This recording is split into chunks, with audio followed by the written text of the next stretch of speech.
Bro, my hair's so bad. No, you look beautiful, dude. You're gorgeous. And to be honest with you, we're probably going to keep that in the podcast there. Oh, well, that's life right now. That's life right now. I've got to roll with the punches. What? Yeah, what is, hold on. I got questions. I'm just going to start the damn show.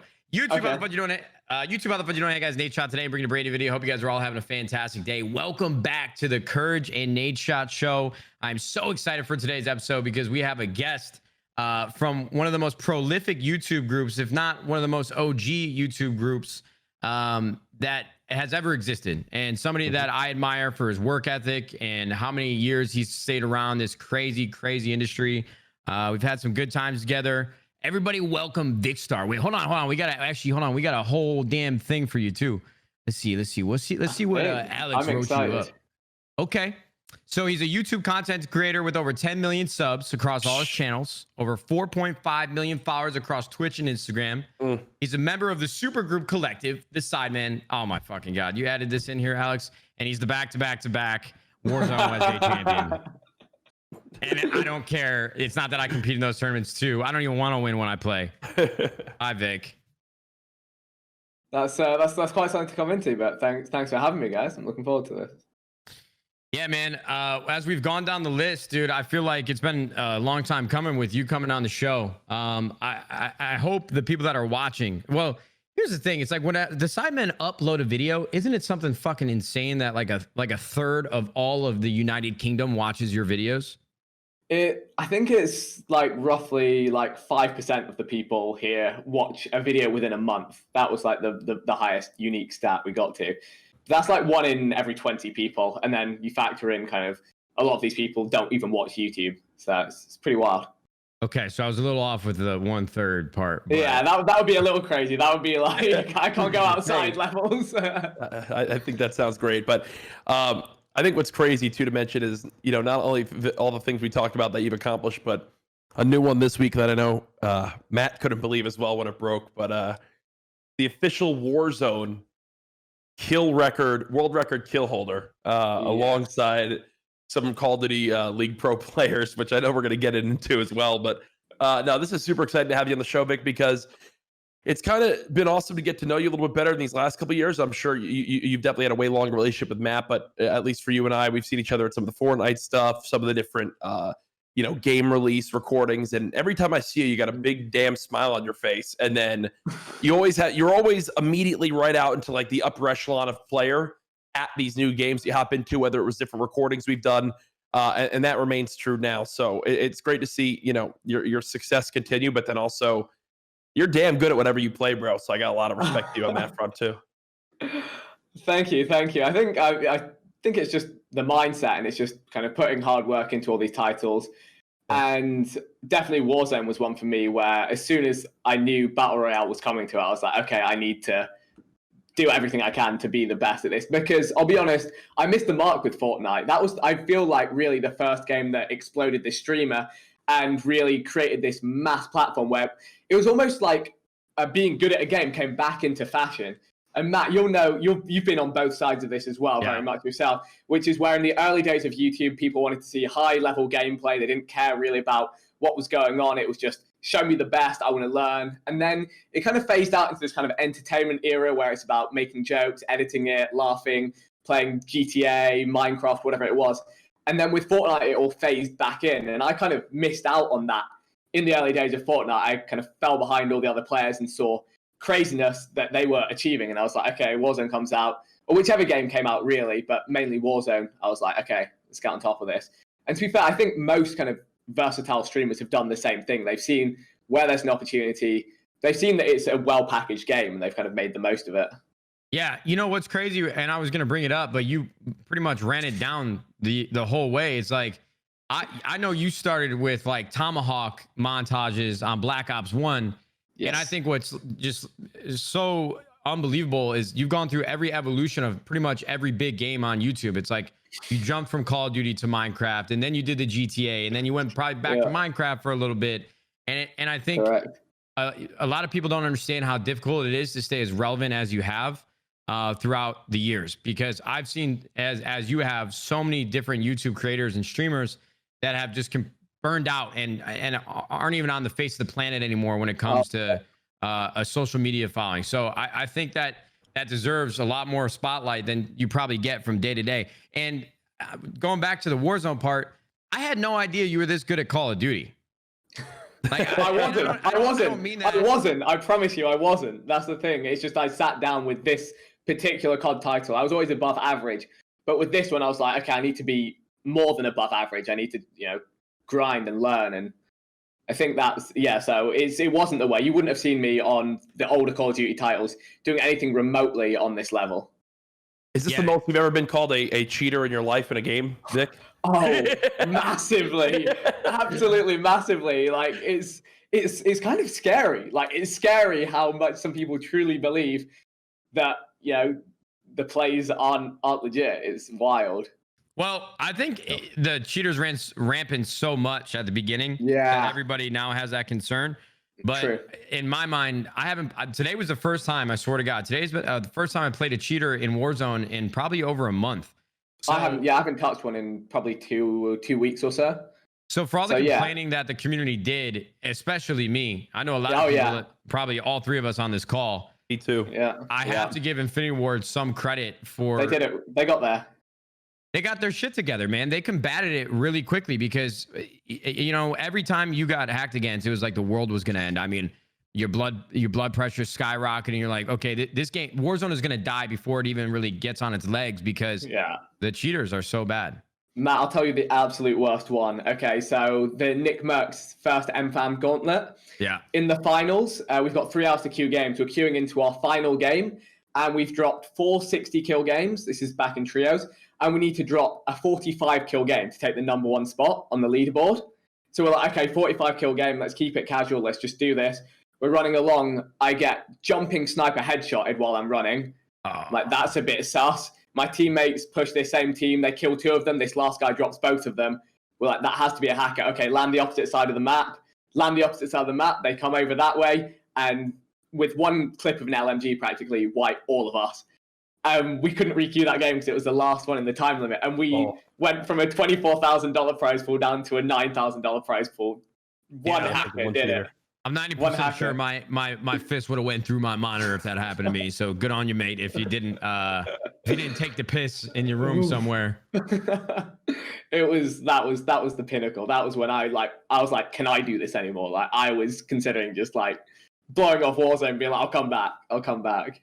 Yeah, you and I know we have our $100,000 YouTube Warzone charity tournament tomorrow, Vic, that we're going up against each other.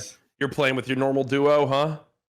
Yes, indeed. Me and Casey, all the way. Yeah, I got stuck with some shit can of a player. His name's Cloaksy, so I don't know. I'll just be happy if he shows up. I will literally be proud of him if he shows up. It starts at, I believe, 2 p.m. his time. So we'll see. That's like 8 a.m. for Cloaksy. I have no faith that he'll be there, but it should be a fun one either way. Awesome to see a company like YouTube. This is their first real time diving into this. So I'm sure throughout your time in your history of playing games on YouTube, this is probably the most they've ever done a tournament like this where they've taken it under their wing. Yeah, I think it's the first ever actually. Yeah, I might be wrong in that, but yeah, that's a good step forward, and that's something exciting to see. Yeah. Hopefully the community embraces it and that it makes them want to do more and more. But Vic, I have a quick question for you. Okay. Out of 10, what would you rate KSI's new album? You know what? I'm not a fan of rap music, so I would be kind of. I'm great friends with JJ, so I'm biased in this. Hold on. I don't know what there was something so genuine and awesome about. I'm not a fan of rap music and the accent, dude. Okay, go ahead. I loved it. I love that shit. So obviously, to my own taste, it's not going to be like, oh, this is the best thing I've ever heard. But I would give it an 8 out of 10. There's a couple tracks on it that I will listen to and it's not my music preference. And obviously, it's got so many iconic tunes now that have come from his single releases, Wake Up Call, Down Like That, those songs. Down Like That, after the Logan and KSI fight, that just has a different level to the song because it came out just before, and it became like the anthem for us going to LA, all of us together, the whole of the UK, supporting him, and then seeing him deliver the results, and then it was iconic. So that brings everything up for me. What was going through your head And what do you think the sentiment was of the Sidemen when years and years and years ago, KSI said, I'm going to take a break from YouTube and I'm going to become a rapper? Like, what were your honest thoughts? Because I'm sure KSI, you know, he's probably faced a lot of adversity in that road to becoming and elevating in a different medium that isn't YouTube. What did you guys think as his close friends? And be honest. Oh no, I'll be totally honest, and that's kind of like our policy. It's like we said the same things to JJ himself. We were like, what? We were on his case. We were like, what are you doing? Why are you not uploading videos? And we're like, either you, and we basically told him, because he was kind of slow getting into it and it was a transitional phase. I don't want to speak too much on his behalf, but from our point of view, it was kind of transitional space of like experimenting. But our whole thing was like, you are messing up right now unless you go all out with this music thing. Because we were just saying, you can't use this as an excuse to kind of to dial things back. But like, if you're not as passionate about YouTube, that's fine. Like, we're a YouTube group. We'll keep making videos. Like, you're welcome to be in our videos. When you want to start making videos again, jump back into our videos, all of the above. We were saying, if you want to do this music thing, we were saying you have to take it seriously. You have to be grinding towards it and make it work more than your YouTube does. And I think it took a while for him to understand how to do that. But once he cracked that, it all went better. I think it was actually the diss tracks that actually brought his excitement back to YouTube. I don't know if I've got the timelines right, but I'm pretty sure it was around that time. And that allowed him to incorporate music into YouTube again. So he came back with the whole diss track saga, and that blew our viewership up to more than it had ever been before. And then it just created this new spark for us to push forward as a group. So I will admit, at first we were kind of sketched out. We're like, what are you doing? Like, you've got this insane platform and you're not paying attention to it. If you're doing something else, just put your everything into it. And, you know, whether he needed that encouragement or not, we made sure to tell him, like, hey, make it happen. And now you sit and you look at what he's achieved again. There's nothing he can't do. So props to him. Yeah, hell, he's pushing for number one. He's pushing for number one album. So he's doing something right with that, man. That's so exciting. I mean, what an achievement. His head? No, I think it's gonna be very close either way. I mean, yeah, we got a number one book, and that's when he had to shave his head the first time. Don't know how we convinced him to do that, and that was hilarious. But he's been growing his hair as it stands to get his dreads for years now. Yeah, they look good too. Like he looks good. Like that. And in my mind, when I think of JJ now, I think of what he looks like right now. Yeah, that's who he is right now, though. That's the thing you said about on YouTube. You've got to reinvent yourself so many times, and that's why you see people disappear off the face of the earth. It's because they got complacent with where they were, what they were doing, and you know, sometimes you have to jump ship. Sometimes you have to try something new, explore, grow, and that's the way it goes. Yeah, before you know, we talked. I don't want to talk too much about KSI, even though you just gave us the whole down low. I want to know what you've been up to, because I feel like there's some gaps in my timeline, right? Where I remember you were always so kind to like invite me to play on your guys' Minecraft servers. You know, me, goodness. Hector, and Merc, or me, Hector, and Scump were like dabbling in Minecraft back in the Optic House days. And then as we continued to play it, you guys would invite us to like Crazy Craft and do all these other things. But in my world, like for the last 2 years, what do you think has been your biggest priority? Because I know you upload like crazy. You have the Sidemen project, and you guys are always filming. But what has been like your biggest focus before Warzone? Before Warzone, it was going to the gym. I can't lie. I had a big kind of gap. I took my first real YouTube gap between Fortnite and Warzone. It's the first time I'd ever kind of been comfortable enough to sit down and say, okay, I'm not enjoying making the Fortnite videos. I got to a point where I hated making Fortnite videos because the creative maps were repetitive to me, and I could still get good viewership on them. But for the first time, I really sat down. I was just like, I am not enjoying this. I'm not proud of what I'm making.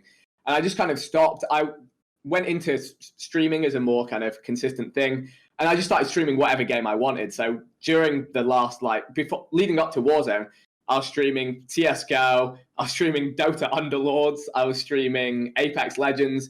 And none of it was really kind of blowing up because those are older titles, but I was enjoying playing them, and that was kind of my focus. And I was just holding myself in the mix, waiting for the next big game to come out. And as soon as I identified it was Warzone, I kind of put all my time and energy into that. And that's been the kind of resurgence. So between Fortnite and Warzone, I guess I went back to Minecraft there was that spike that was kind of the end of Fortnite. I went straight over to Minecraft. There was the PewDiePie resurgence where it was back to #1 trending every day, and I did another series. But again, after making 3,000-4,000 Minecraft videos, the novelty of that for me wore off after like 70, 80 videos, and then I just kind of went into just kind of a lull period where I just kind of chilled out, and then we're back at it again. Do you think you've uploaded more videos than the majority of gaming creators? I mean, I think gaming, like I don't know if I can't speak for other genres of YouTube channels, but with the amount of videos that you have uploaded, I mean, you have to be in the top 0.0001% of total uploads on the platform compared to like big media outlet companies like BuzzFeed. Oh, yeah. That doesn't count. Like as an individual, would you say you're at the highest of the high? Yeah, I'm trying to think if I can think of anyone who has more gaming videos uploaded. There's definitely somebody. I know that there's a vlogger, CTFXC, who I think he might have posted more videos. I don't know. But yeah, I'm nearing 10,000 videos, so I don't think there's many people with a bigger catalog. Maybe like T Martin's second account. Yeah, maybe T Martin actually would. Yeah, T Martin. I'm looking up now. Might be close. Yeah. Oh, T Martin is. Yeah, he's got me. He's wow. I'm just seeing 10,000 on his second channel. Now, that's a man. That's a man who's had consistency beyond anything comprehensible. Yeah, he's got it. He's got it right there. But I guess actually, I'm probably around that mark if I think about all of my unlisted live streams, because I probably have like a few, maybe even up to 1,000 unlisted live streams. So if you could count those, but yeah, T Martin, that's impressive. He is let's playing his way to success. You know what I love, Vikkstar?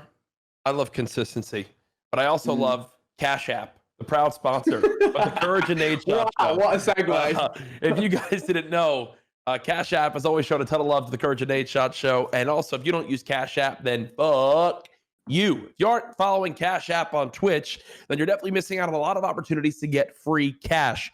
Cash App hosts free cash giveaways all the time on their Twitch channel. Be sure to stay up to date when they go live to see great content around gaming and to potentially we win free money.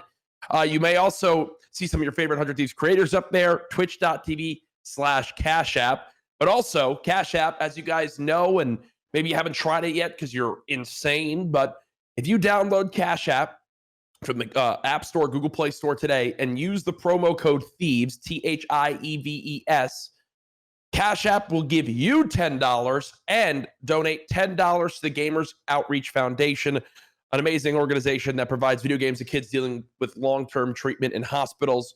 An absolute great thing to be part of. So literally from $0, you get 10, and also Gamers Outreach gets $10 to help change kids' lives. So thank you, as always, to Cash App for showing so much love here on the CouRage and Nadeshot Show.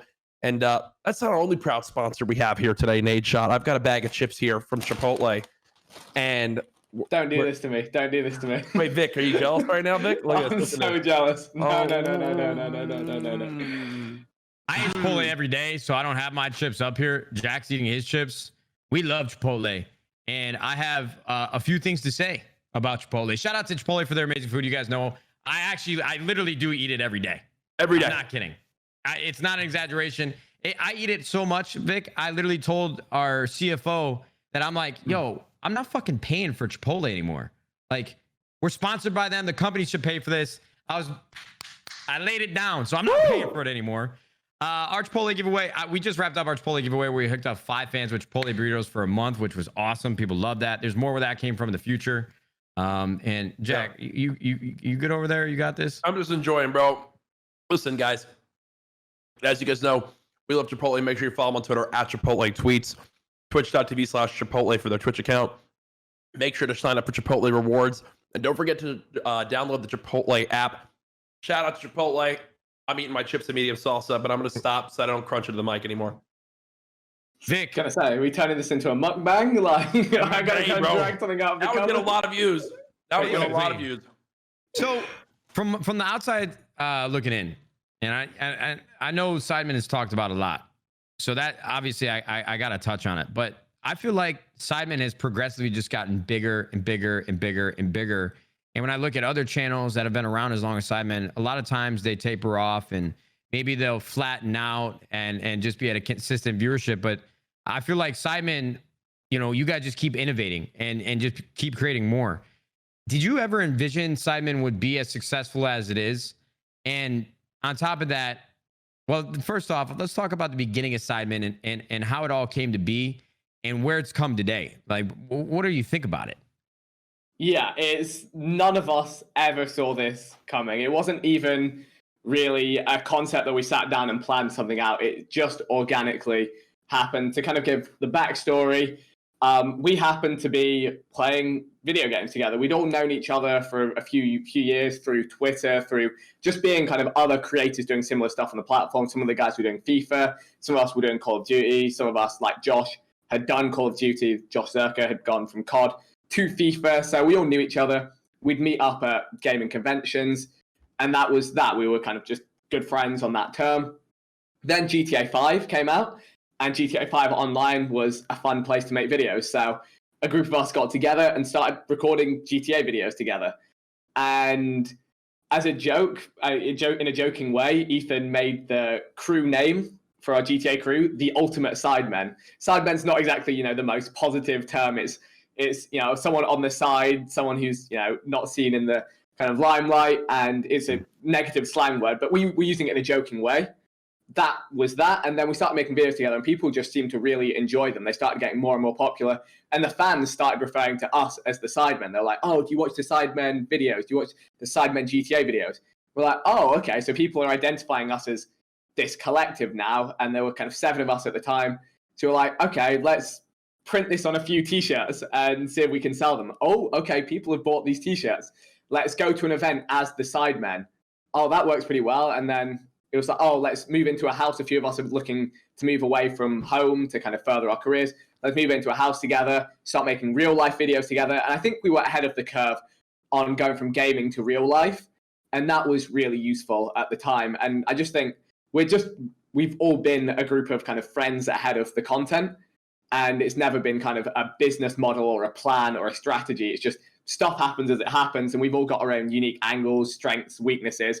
And when we bounce off each other, it just seems to work, and it keeps growing. And there have been times where it's, almost seemed to be ready to kind of fizzle out, where we've done all the games, we're not interested in the same games, or we're not interested in making, the same sit down in the kitchen, real life videos we've made anymore.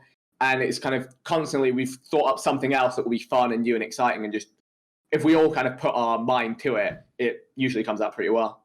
Do you guys feel as if there's been a missed opportunity at all? Or is there any regret? You brought up the fact that the Sidemen, it's never really turned into a real business. Like, yeah, you guys sell shirts. Yeah, you guys make videos, but you guys let it turn into whatever it becomes. And it's like, when I think about the Sidemen, I think there's a lot of, it's somewhat comparable to something like Barstool out here in the US. And Barstool was just acquired by a gambling company for hundreds of millions of dollars. Yep. And it's like, I feel like Sidemen has captured such a huge community, like the football community, all over the world. And people know you guys, for football and a bunch of other different things. Obviously, I don't mean to put you guys in one rabbit hole or another, but do you think if it turned into a business and you guys really created infrastructure to build off of and let it become bigger, there's been missed opportunity there? Or is that something that you guys have plans to do in the future?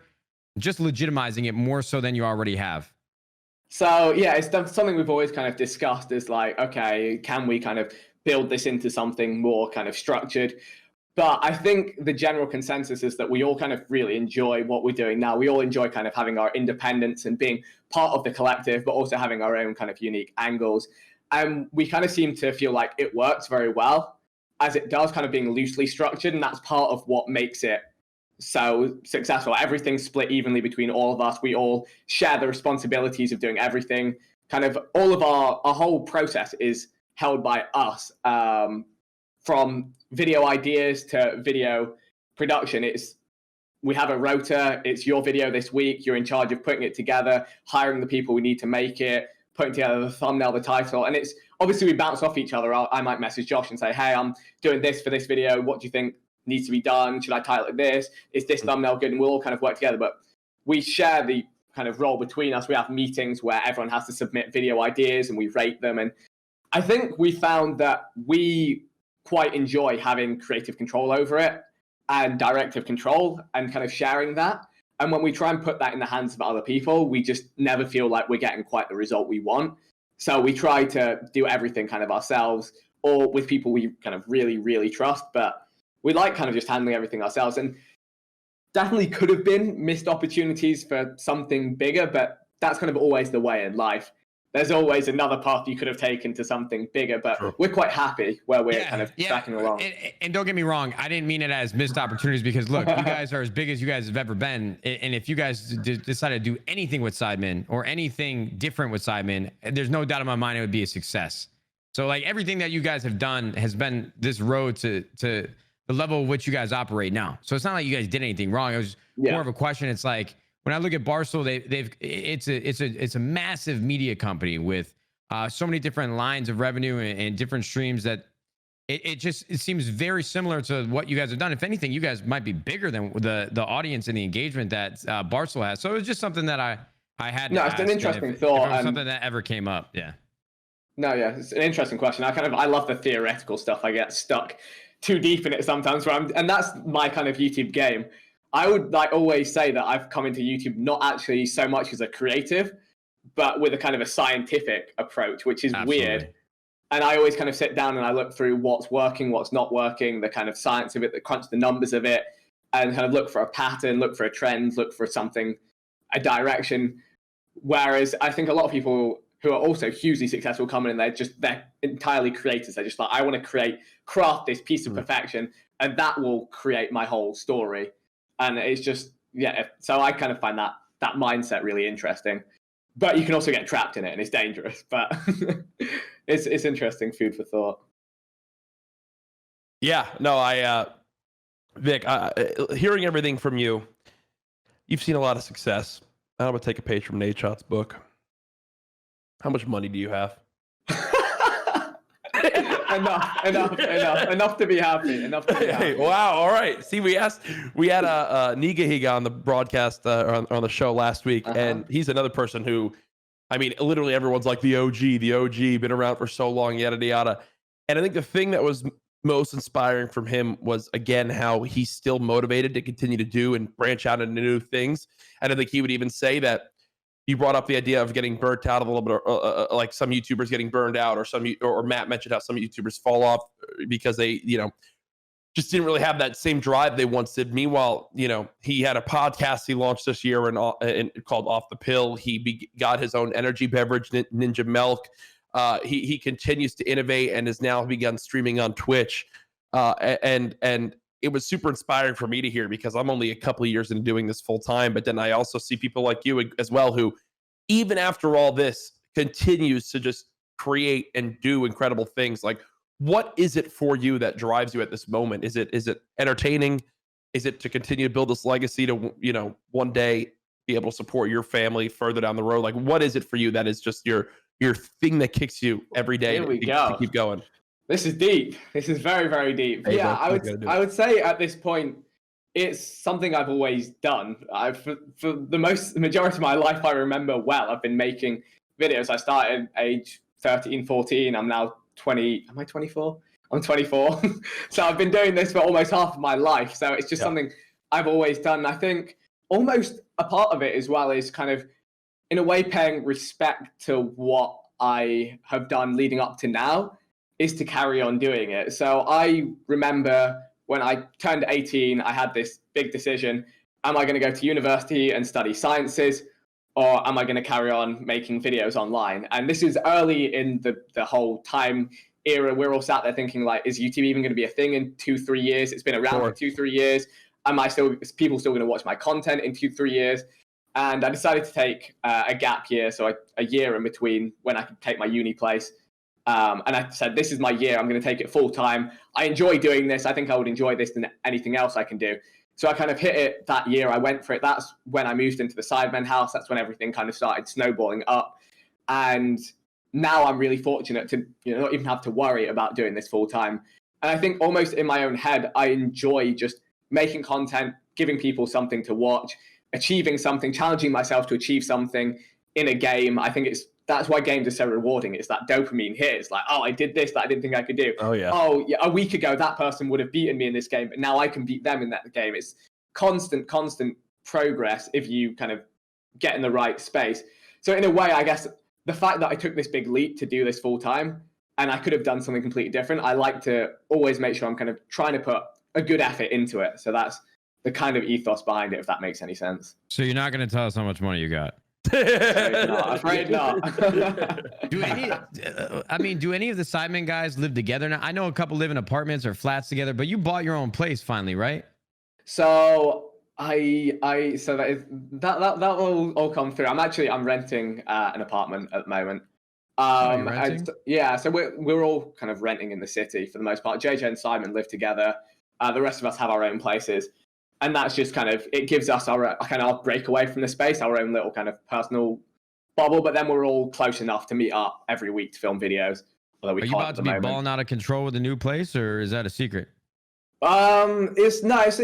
It'll be interesting. There's an interesting story behind it, so we'll let that come out when it comes out. All right, Sidemen fans, just wait on it. Okay.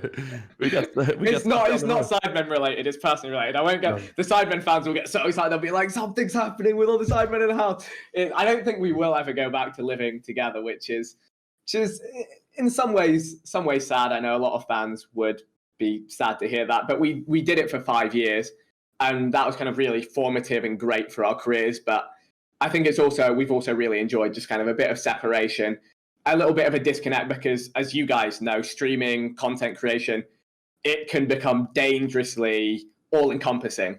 And definitely when we were in a house together, it was amazing because we were all motivating each other, helping each other, pushing each other, but also it was hard to escape the YouTube kind of world. And I think we find that a little easier now that we've got our own kind of personal private spaces that are kind of geared up exactly to our own tastes. So damn, I can't believe you hate your friends. That's crazy. And then start the next diss tracks. I see the title now. I completely hear you with the idea of, when you're surrounded by other people, it kind of takes over your whole life. And I think that's why it's super key to find space for yourself, as you just mentioned. I'm actually interested to hear from you, who right now is a YouTuber or someone that's an online creator that inspires you, because I get motivated by people, whether they're in my space or not. And right now, one that's being really motivating for me is obviously that I just started streaming on YouTube. So other YouTube streamers motivate me, seeing what they do that's successful, learning from them, and kind of collaborating with them on what the best practices are there. But I would be interested to hear from you, someone who's been around for so long that maybe you now have your eye on, or or you're now learning from or inspired from, or that you find entertaining that people might not know about. Okay, so I feel like in terms of kind of like modeling what I do, I kind of, at this point, I very much just try and take my own kind of path and just kind of test out things myself and kind of see where they go. I feel like I'm actually in quite kind of a unique kind of little niche of how I do my stuff. And I guess I've been through so many game titles now. I've got a good idea of kind of how to approach a game, how YouTube meta is in terms of, getting viewership, getting, videos made that people are interested in. So I wouldn't say there's anyone that I kind of model myself on, but just to kind of give a shout out, one person who I'm always impressed by is a guy called Laserbeam, a really, really good friend of mine, and his work ethic blows my mind. He puts hours and hours into editing videos, into filming videos, and he's I would say like one of the truest creatives in gaming. He has such a great vision and kind of determination to, this is the concept for my video, and I'm going to sit and I'm going to work until I've got the video. And then even at the end, okay, I've spent so long on this video, it's not good enough, I'm not posting it, it's deleted. And we'll be like, that's an unreal video, that's better than 99.99% of YouTube. And he's like, yeah, but it's not good enough for me. And that always blows my mind, but I'm always in awe of that. And that's like the true creative's approach to YouTube. And I've always been impressed by what he does. And I'm now seeing him kind of reach crazy success through doing that, through Fortnite and everything. I just love to see it. And he's still putting in that huge amount of work. Yeah, I think he getting to know them. When I say them, I literally group him, Muzelk, and Lachlan together. Because it's like boys. If one of them's at an event, all three of those jackasses are, bro. And every time you're with them, it's a long way. To be fair, it's a long way to travel. It is. So. It is. Every time you see them, though, it just puts a smile on your face, man. Like you're also in the category where I'm like, oh, it's one of those types of events, like whether it's a pro-am or it's the boys. You're just like, it's the boys. For Apex Legends or this I and that. So excited. Like, oh, I literally have such a good time thinking about it. But yeah, no, I think that's something that I still think I need to learn as a YouTuber. Is so much of my content is just around my stream that I think I still need to improve a lot around making videos specifically for YouTube that I think would perform well. Because it's still, I'm such like a streamer first over anything. Whereas, I just, when I'm done streaming and then I'm doing other things for maybe 100 Thieves or personal life or stuff like that, then I'm just like, I don't want to think about recording a YouTube video off stream. I don't have that same energy that I normally do as on stream. Yeah. So it is hard. Like that's the thing. YouTube's a completely different game. And I've kind of done the opposite direction, and I've been historically always a YouTuber, and I've started kind of streaming more and more, and I actually do kind of really enjoy that side of the coin, because it is hard. YouTube is constantly a game of like, how can I package up this content? It doesn't matter what the content is, but you've got to try and package it up in a way that makes it enticing, and there's a whole skill to that. It's not, but I would say it's not necessary. It's not the be all and end all. That's kind of like one way of running a YouTube channel. And I also see, I mean, you've done incredibly well with your kind of repackaged stream content in the same light. There's some people who it doesn't work for, but I feel like it works with you because your stream is always high energy. So thank you, Vic. Yes. I'm going to completely change gears here. Have you ever been caught up in any YouTube drama that you can remember? Anything? I mean, I made a diss track on Deji, on JJ's brother. She came at all the Sidemen. I don't know, because I haven't followed enough on the timeline. Dude, KSI and Deji, do they actually hate each other, or do they play into it for YouTube? It's not my place to comment on any of that whole situation. Are you friends with Deji? No. Okay, so we got our answer. Got it. Man, so when I was growing up and on YouTube and I saw KSI and Deji, right? I always wonder, I'm like, why doesn't Deji make videos with the Sidemen? Because he was really big on YouTube and he still does really well. I just wasn't expecting, like, he used to be a lot bigger, I thought. Well, the thing is, we did actually make quite a few videos with him when he moved into our house, when we were creating an environment for him to train for his fight with Jake Paul. And I'm not going to go down this whole rabbit hole again, but that burnt a lot of bridges, that whole situation. We were creating videos with him then, trying to encourage him, and just that was the start of things, going badly, and it all spiraled from there. So we were, I mean, it was always a location thing. He was at home. We were in the Sidemen House. So how do you make videos together? And then when he came to live with us for a time, we were making videos together, but then everything went badly. So Deji is like, he is not associated with with the Sidemen at all anymore. No. Huh. And never was, really. We just created a place for him to try and help elevate him. That means there's room for Nadeshot and I to join. Yeah, guys, we have officially joined the Sidemen. Thank you, Vikkstar, for the opportunity. I'm going to be opening FIFA packs today on stream.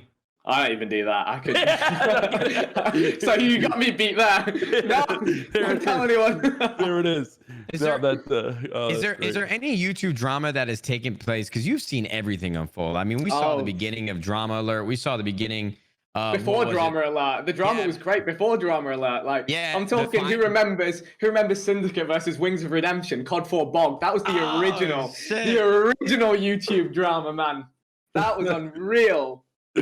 What do you think was do you think was most entertaining beef besides KSI and Logan? What do you think that stands out over the years where it was like, holy shit, I can't believe this is happening right now? I mean, I could say the Sidemen diss tracks because I was kind of sat in the middle of it and we didn't even know what was going on at that time. So that was just confusion. We're just like, what's going on? Are you actually mad? Or are you not mad? This is getting a lot of views. Am I supposed to? Oh, it was hilarious. And that was a hilarious situation because it's so everything we do is very literal. It was like, this is genuinely happening right now. And we don't really know what's going to happen, what the kind of fallout will be. Beyond that, it's hard for me to kind of pinpoint anything in my head. I definitely think, obviously, JJ's consistently been creating his own drama storyline and fighting people.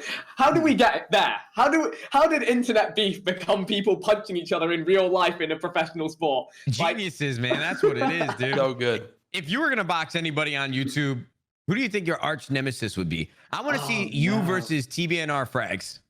No, I could never go out my boy Preston. Yeah, that's why it'd be awesome, dude. That's why it'd be awesome. No, I feel like you have to dislike. If you're going to box someone, you have to dislike them. There's no way you can. Well, me personally, there's no way I could step into a ring. I mean, I wouldn't step into a ring. It's not my thing. I've never had a fight in my life, and hopefully won't have to. But even then, even if I was, let's say I loved a good brawl on a Friday night, I don't know. even then, if anyone I even respected or liked, I couldn't step into the ring with them. It would have to be someone that I dislike, and there aren't many people that I truly dislike. I'll be honest. There's people that I'm not particularly impressed by, but there's no one that I sit down and I'm like, it's you. I would like to hurt you. It's just not in me. Have you and the Sidemen ever gone out for a night on the town and you're feeling good, you're drinking, and some fucking idiots just mouth off at you guys or try to make fun of you guys? Or has the Sidemen ever been involved in like a late night bar fight, tussle, something, man? I know you guys like to go out and drink and you guys like to party, bro. You guys got to have one night for the books. That would be a good story. Honestly, I can't. I mean, there was the one where JJ got rushed in Vegas. The Muscle Profit guy from the gym came to try and fight him inside like an In-N-Out, and like that was pretty terrifying. Yeah, this dude literally pulled up on JJ and tried to fight him, and that almost got out of hand. I wish, like, the thing is, I'm trying to like scale through so much history. I guess I need to be more direct. I would imagine though, like the UK is probably really cool with every single one of you. You know, I feel like you guys are such a smaller country that everybody really sticks together. And actually, that's a good transition to my next question. It's like, if you talk to a professional League of Legends player from Korea, they walk around there and they're like celebrities. With the statistics that you guys have had on your videos, like if I go to the mall, there's a good chance that like a 15-year-old kid would recognize me. If I walk past every single kid, I'm not saying every time, but if I walk past every single 15 to 18-year-old kid, he might know who I am.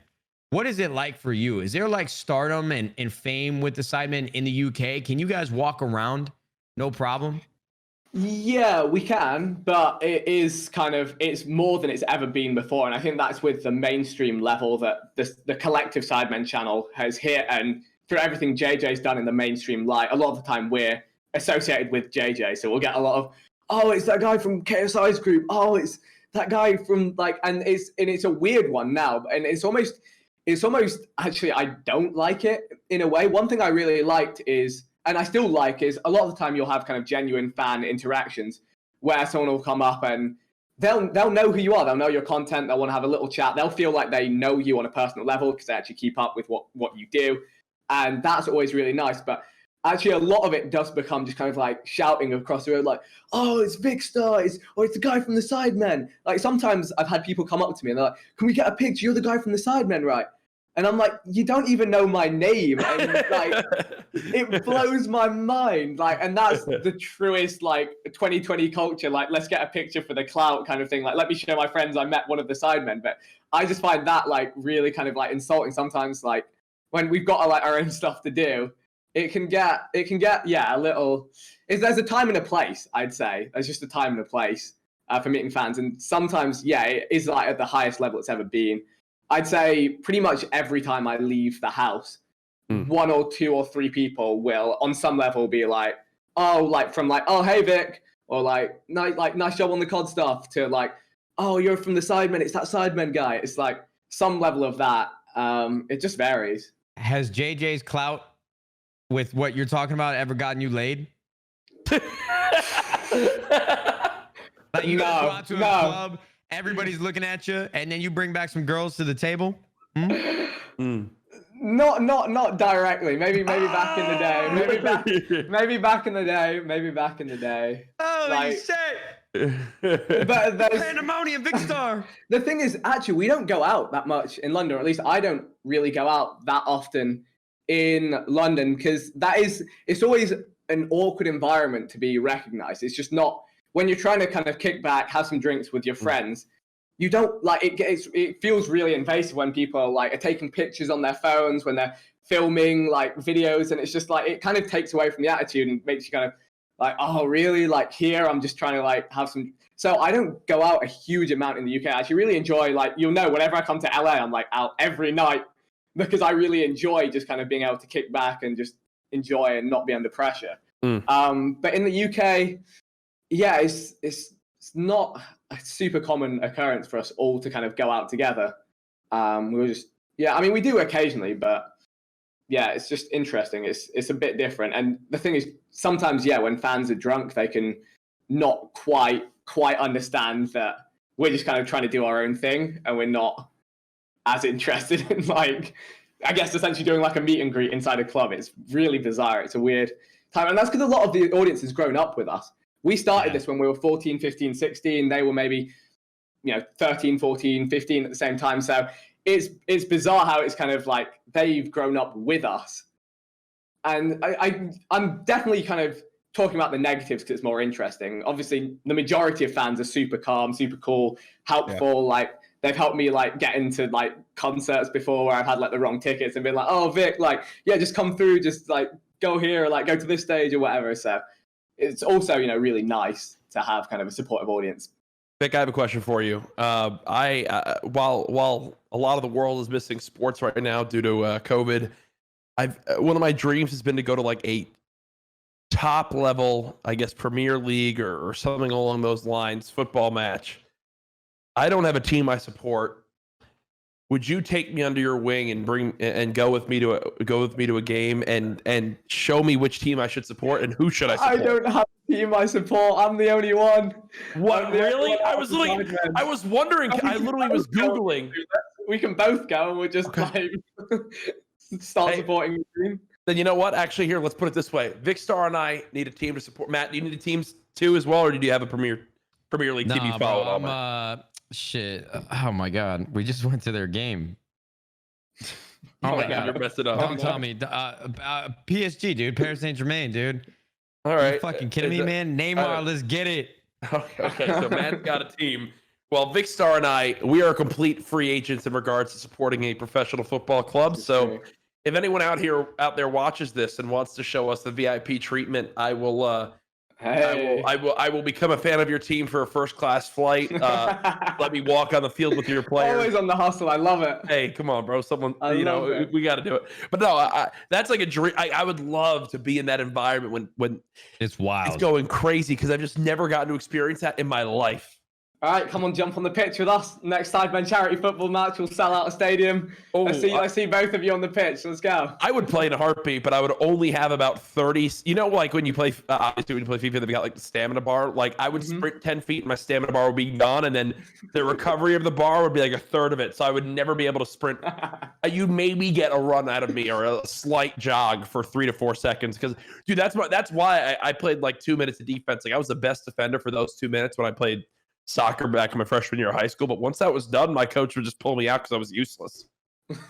Yeah. Well, I mean, if there wasn't, but then again, if you have something like that coming up, it's a perfect excuse to change that. I think you're doing your fitness and your workouts. I know it's awful right now. I'm in the same boat where it's just that it's so hard to be motivated. Yeah. But something like that has been great. I mean, for the one thing actually is seeing JJ's transformation to fighting his first fight was that inspired me so much. And shortly after, I kind of started trying to improve myself. I remember I used to go running with JJ, and we couldn't run more than 10 minutes without gassing out. Like it was, and that's what happens when it's not something you've done.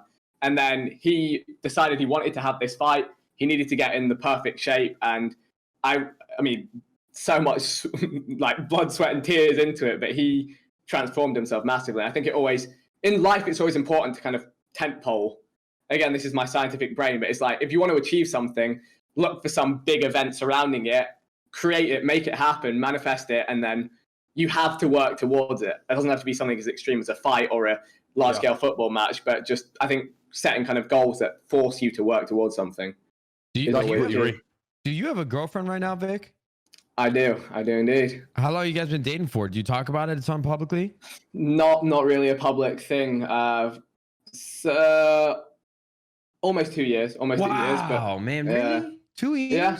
Good for you, man. That's awesome to hear. But yeah, I tend to just keep it just as our own kind of little thing, and I don't really kind of delve too much into it on the internet. I'm just like, hey, this is what it is. And I like it. For me, it's always been important, especially with how much I do on YouTube and how much I express and how much of myself is on YouTube, to have some stuff which is like all of my immediate family and what I do with them and my girlfriend is nothing to do with YouTube or social media. It's just we do our thing. And I find that really important for me to kind of have a disconnect. It's not my entire life is on this broadcasted platform. So that's just kind of where I sit on that whole front. Was it tough to explain your line of work at first, and how quickly did it take for her to really jump? I mean, obviously she's probably on board from the beginning. Yeah. Well, was it tough at first? Yeah, in a way. I mean, it's a bit unique, but that makes it more interesting. That makes it kind of easier for someone to be interested in and kind of understand. It took a long time. Her background is completely nothing to do with anything YouTube or social media related, so it was entirely unexpected and new and different to her. But it wasn't too hard, no. Good for you. Look at all of us, all three of us with girlfriends. Who would have thought? Look at us. 3 nerds, bro. 3 nerds, and this is where we're at, huh? I don't know. Twitch has me convinced that I'm a virgin. I don't know if that's true or not, but that's just anyone who plays video games. It's just I don't know. I might be at this point, dude. I've seen it so much that born again. Yeah, dude. I'm like, I got baptized by and now I'm born again. It's rough out here, man. The Twitch chats have been especially toxic lately because of like this stream sniping movement where streamers complain too much about being stream sniped, or if you have hackers in your lobby. It's like, look, man, I've been playing Call of Duty for 10 years. I know what it looks like when somebody kills me legitimately. I know what it looks like when somebody kills me and they're a hacker. Is that something that you have to deal with in a YouTube chat? Because I feel like generally YouTube chats are a lot kinder than Twitch chats. No. Whoa. No. I got the Wild West, bro.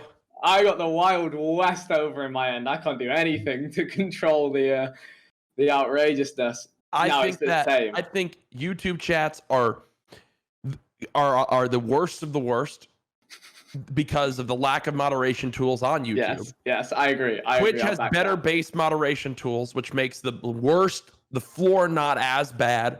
But I believe member chat is infinitely better on YouTube because right now there aren't gifted subs. Hopefully that changes soon down the road.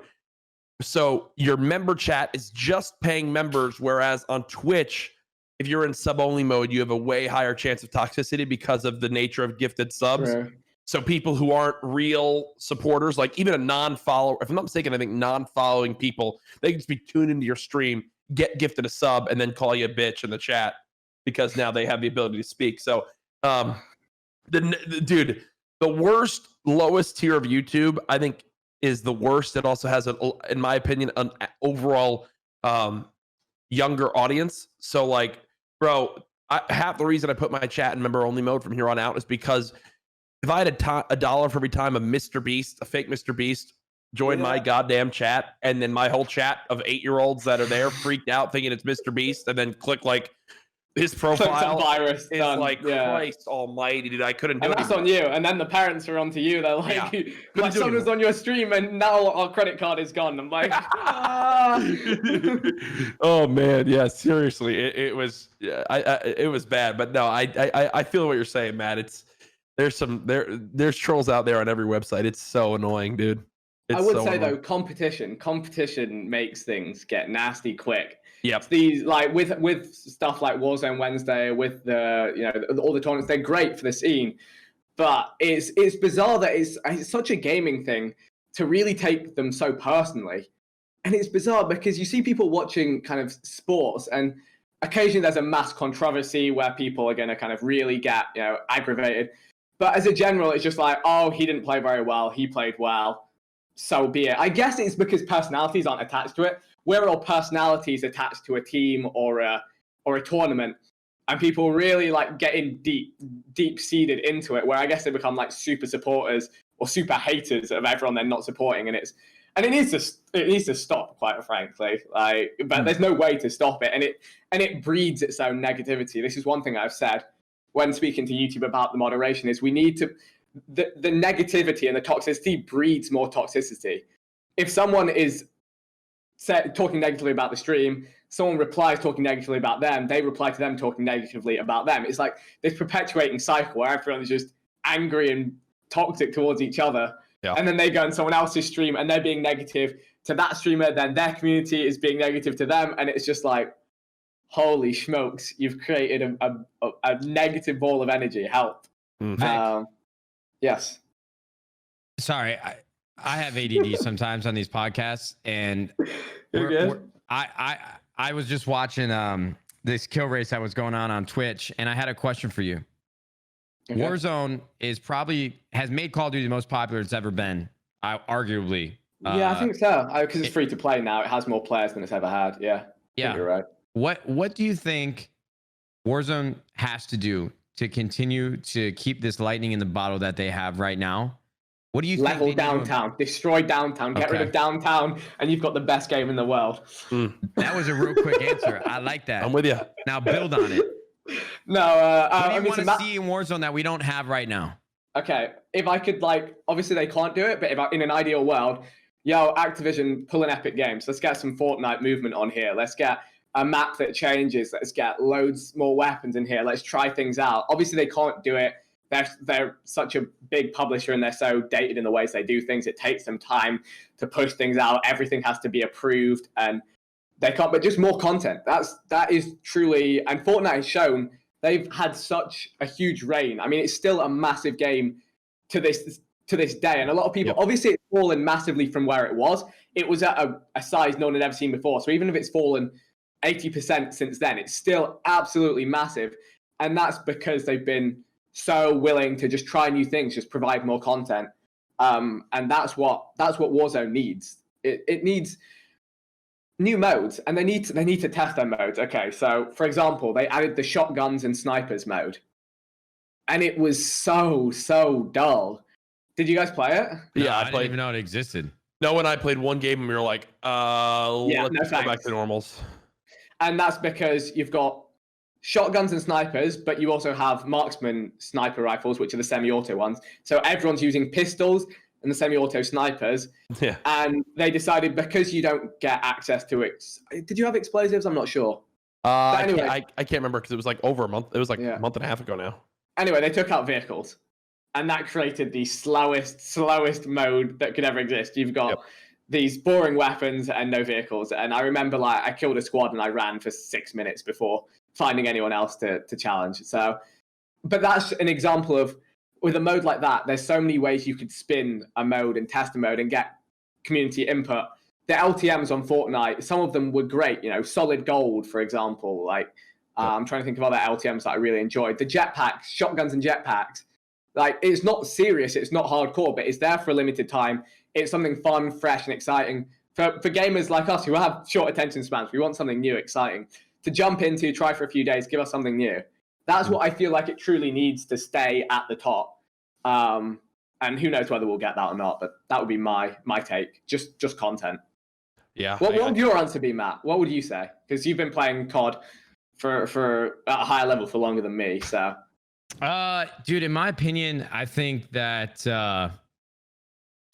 I love cosmetics a lot, and I'm not saying that's indicative of a successful game, but I feel like this realism that Call of Duty tries to push, and that this this fan base, they claim that everybody wants realism. I see the comments, but I wish Call of Duty wouldn't take itself as serious. I think the best camos and the best cosmetics we ever had were in like Black Ops 3 and in Advanced Warfare. And I think Call of Duty needs to have more fun with it, with its own games. And you know, they kind of are with like these anime trucks, and you have like pink guns. But dude, I want to see better cosmetics. I want to see reactive camos. I want to see different events like going on within the game that really don't take itself serious, because Call of Duty has a great game engine. They have the gameplay is probably my favorite thus far that I've seen in all of Battle Royale titles. Yeah, they just need to make their game more fun. And you know, I don't really play the LTMs that much. I would love to see a ranked play. I know that it'll never happen with Call of Duty, so I don't even like talking about it at this point anymore.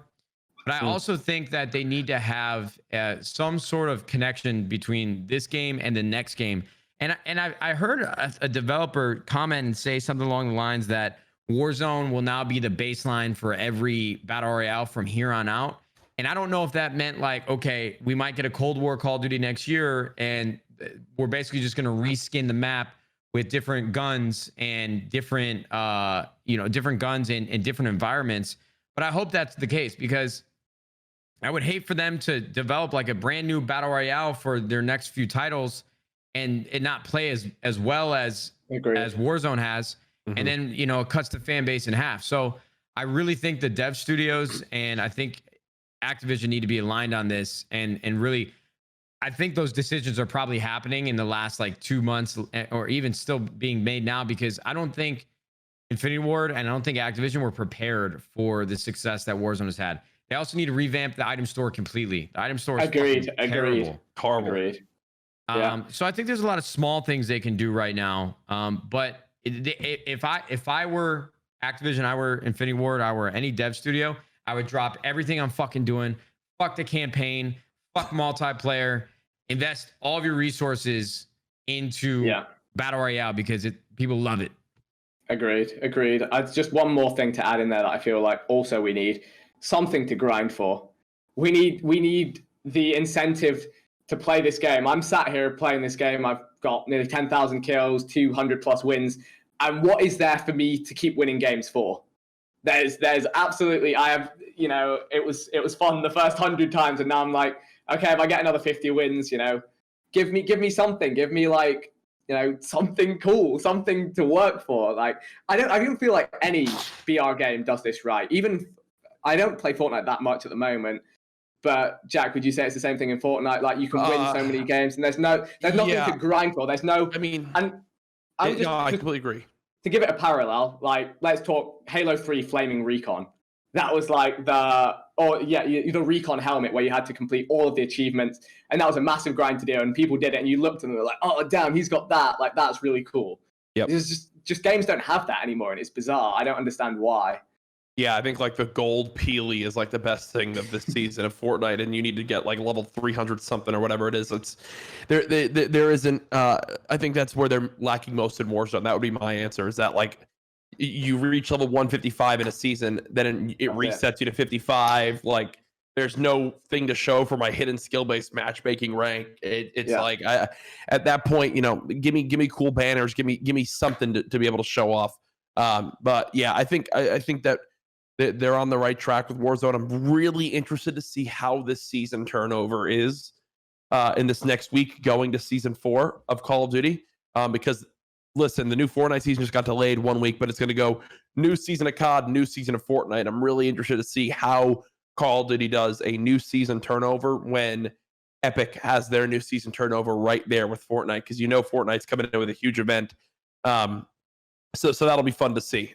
Either way, Vic, I have one last thing for you. I see a piano in the background. Yes. Matt tweeted about wanting to learn how to play piano last weekend. Could you teach Matt how to play the piano? Probably not, because I'm not that good. That's my honest answer. Well, the search continues, Matt. Sorry. I would much recommend that you get someone that's a professional that knows their stuff. I just kind of hit away at keys until it sounds good. I just want to learn how to play Tiny Dancer. Ooh, imagine pulling up to a party, dude, and playing Tiny Dancer, man. Hold me closer, Tiny Dancer. Okay. I wish I could play piano, man. Honestly, it just goes to show, it's like when you're a kid, you don't know what the fuck you're doing, because like if I could talk to myself now as like an 8-year-old, I'd be like, hey, mom and dad, can you guys please put me in some fucking musical lessons? Because I'm over here, I'm dumb as shit, I'm not good at anything I do. Like, can you please help me? All right. To be fair, is me though, looking at my parents over here. I'm on the but I had the music lessons. I had music lessons for years, and I didn't apply myself to them properly. Dude, get this shit. Both my parents, they met in band. And I didn't Okay, get you one got done fucking dirty. musical lesson. Oh no. I mean, To I be can't fair, complain, bro. They gave me a great upbringing. I love my parents. True. But man, couldn't you have put me up with like an 80-year-old woman to give me piano lessons just one time? And I know I probably would have bitched and complained, but shit. Oh, I blew out music for playing video games. I would be sat there in my piano lesson, and all I wanted to do was like run to my computer and launch up Halo 3 or RuneScape or something. So I bottled it. I had the chance to be musically talented. And to be fair, if any young viewers are watching this now, if you're around like 9, 10, 11, my main piece of advice would be make the most of the time you have now. This might not hit home and resonate properly, but learn all the skills you can now, because as time goes on, you find you have less and less time for the things that are kind of creative, I would say. Like, or maybe that's just the way we're living our lives wrong. Who knows? Who knows? Man, I think either that's way, good advice. I think that is good advice. Vic, thank you, brother, for coming on the CouRage and Nadeshot Show. This has been a fantastic episode. I think people are going to love all the different stories you brought up and everything we talked about. So from me, thank you so much. Any final shout outs you want to give and want to say where people can find you, give some love to anybody out there? I got a couple YouTube channels. Hopefully they'll be linked down below.